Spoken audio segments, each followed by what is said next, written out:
Great India, ruled by the Pal, Shen, Muslim and British. A land of beauty, where thousands of cultures unite. Other than the British, all rulers had to merge with the Indian culture and be a part of them. On the other hand, British landed here on the plea of doing business, but shattered its social structure with continuous attacks on peasants, communal harmony, and rules of the home business. The East India Company originated on 31st December 1600 through a royal charter with monopoly on all trade with the East Indies.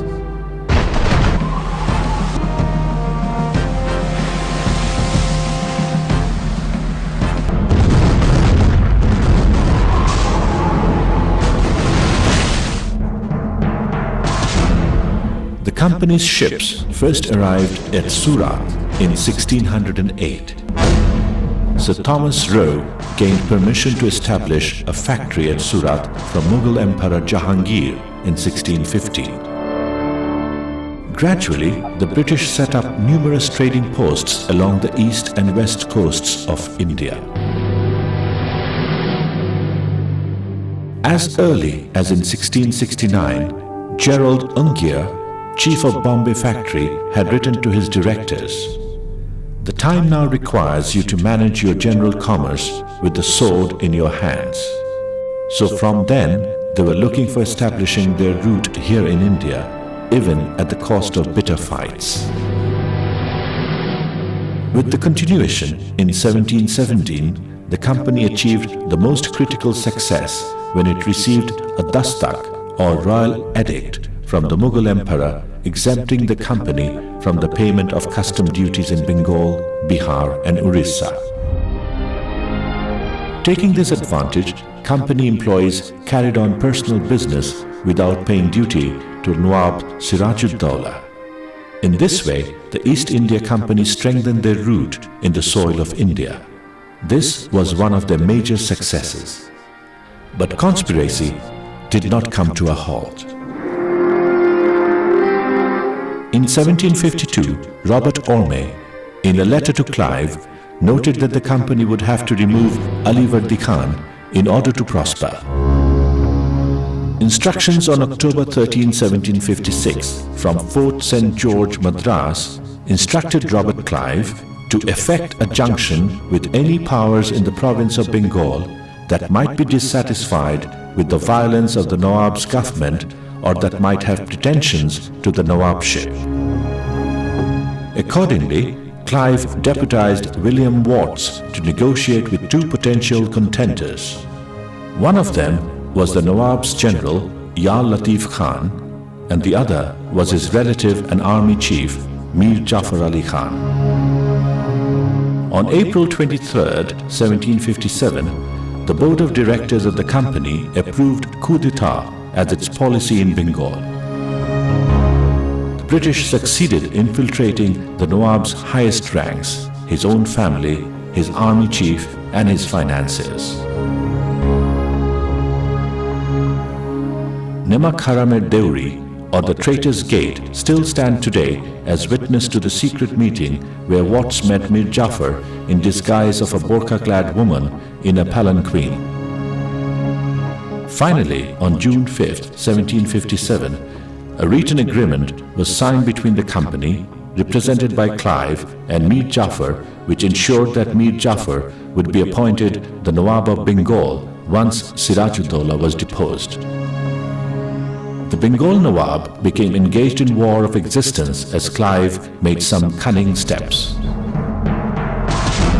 The War of Palashi against Clive was the war to save Indian glory and also to resist British aggressors. But Siraj lost. Treachery was the reason. Enemies were set among their own. At the beginning of the war, Nawab forces conquered, but Clive was emboldened by reinforcement from Madras.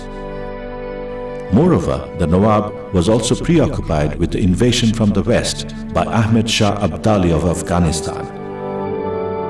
More than anything else, Chief Army Officer of Nawab, Mir Jafar Ali Khan, was a betrayer in spite of having advantage of more soldiers. Thus, the British Business Company started a heinous way of betrayal and treachery that laid its shadow through the whole period of Indian colony. British colonies spread through the world by adopting three ways. In settlement colonies, the colonizing country migrated to and eventually took complete control of every resource. Natives were annihilated through killing or by exposure to disease. Colonies of settlement were located in temperate zones with climates similar to Europe's. Examples of settlement colonies include English colonies in parts of the United States, Canada, and Australia. Secondly, colonies of exploitation. Those were the tropical dependencies where British went primarily as planters, administrators, merchants, or military officers. Foreign colonizers established political control, if necessary, using force against colonial resistance. But natives were not displaced or killed. Colonies of exploitation included Indonesia and Malaya in Southeast Asia and Nigeria and Ghana in West Africa. Third one is of contested type. A significant number of European settlers took up permanent residence. They tended to develop their own government parallel to the parent country and politically dominated native people. Examples of contested settlement colonies include Algeria and southern Rhodesia, both in Africa. There are several other types of colonialism and imperialism, including pre-existing empires. Pre-existing empires were or had been powerful states that possessed a large population, strong political structures, and a sophisticated economy. India under British rule is an example. The British started an unfair journey in India. Now, a brief narration of boundless British lootings and silent murders will be presented. Since 1600, the British Trading Company used to buy delicate fineries from India and paid in gold and silver.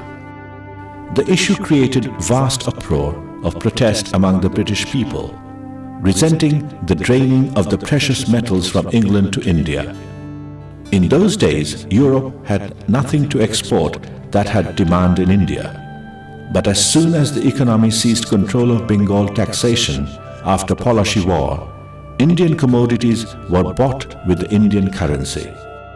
Besides, while vying for all of India and even for war waged in foreign location, the British Indian Army was financed by the Indian money. So, exploitation and aggression got more acute. Right after Plassey, the looting and exploitation by the company started unabated. As per agreement with Mir Jafar, Clive collected £2.5 million for the company and £234,000 for himself from the Nawab's treasury. In addition, Watts collected £114,000 for his efforts. The annual rent of £30,000 payable to the Nawab for use of the land around Fort William was also transferred to Clive for life. To put his wealth in context, an average British nobleman could live a life of luxury on an annual income of only £800. During Warren Hastings, the first Governor-General of India, expansion of British rule was pursued vigorously. In 1784, Hastings was succeeded by Cornwallis, who initiated the permanent settlement, whereby an agreement in perpetuity was reached with zamindars or landlords for revenue collection. The British started a kind of genocide with the law. Blueprints were made with the law to paralyze the peasants of India politically and economically. Peasants had to be more dependent. British initiated slavery. Peasants drowned under loan and were not able to collect courage to resist the British. A numerous number of peasants lost their lives, sons, and even the wives' respects due to atrocities of the zamindars. This British-imposed mute genocide made the Indian social structure collapse. During Wellesley, total British territorial expansion was achieved. Major victories against Tipu Sultan of Mysore and the Marathas, and finally the subjugation and conquest of the Sikhs in the series of Anglo-Sikh wars led to British occupation all over India. In some places, the British practiced indirect rule, placing a resident at the native ruler's court. By Lord Dalhousie's notorious doctrine of lapse, native states became part of British India if there was no male heir at the death of the ruler. Often, annexation was justified on misrule. Thus, annexation and harsh revenue policies exhausted all the potentialities of Indian agriculture. Thus, exploitation and being indifferent to the distress of local people led to many terrible famines in India. Due to plundering of resources and sheer indifference to the dire straits of the victims, Indian people started suffering from full-scale famines. The Great Bengal Famine of 1769 to 1770 caused deaths to 10 million Indians in Bihar and Bengal. During 1782-84, 11 million died for famine in Madras, Mysore, Delhi, and Punjab. During 1791-92, another 11 million died in Hyderabad, southern Maratha country, Deccan, Gujarat, and Marwar. The Agra famine of 1837-38 caused 800,000 deaths. Orissa famine of 1866 killed 1 million. Rajputna famine of 1869 killed 1.5 million. The Great Famine of 1876-78 killed 5.25 million in British territories of Madras and Bombay alone. The Bengal Famine of 1943 killed 3 million in Bengal. All through the 190 years of British rule, economic exploitation continued, reflecting the fate of a pre-existing colony of exploitation. How should we label this? Isn't this genocide? Of course it is. Indirect genocide done by the British. What they wanted was to kill Indians on any ground. Thus, for almost 200 years, wealth from India was systematically transferred to Britain. British banks used Indian capital to fund industry in the US and elsewhere in Europe. Industrial revolution and modern capitalism in the West were based on the colonization of India. It was the forced pauperization of vast Indian population that allowed nations like Britain and US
Against their misrule, another peasant uprising in Rangpur district of North Bengal in 1783-84, the Chuar uprising in Bankura and Midnapur that lasted till 1799.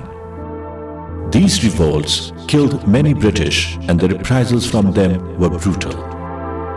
Warren Hastings failed to suppress the Chuar uprising, and finally in 1799, Governor-General Wellesley crushed the uprising through a pincer attack. Many of the rebels were hung from the trees near Shalboni in Midnapur, a place still known as the Heath of the Hanging Upland or Fashidangar Mat. The question is, who killed whom, coming from thousands of miles apart? What right the British had to hang natives from trees? Wasn't this genocide? Wasn't this genocide? Wasn't this genocide? Among later peasant and working class revolts, more vital ones include Bhil uprising from 1817 to 1846 in Bundelkhand of Uttar Pradesh, Jat revolt of Rohtak, and Hissar in Haryana.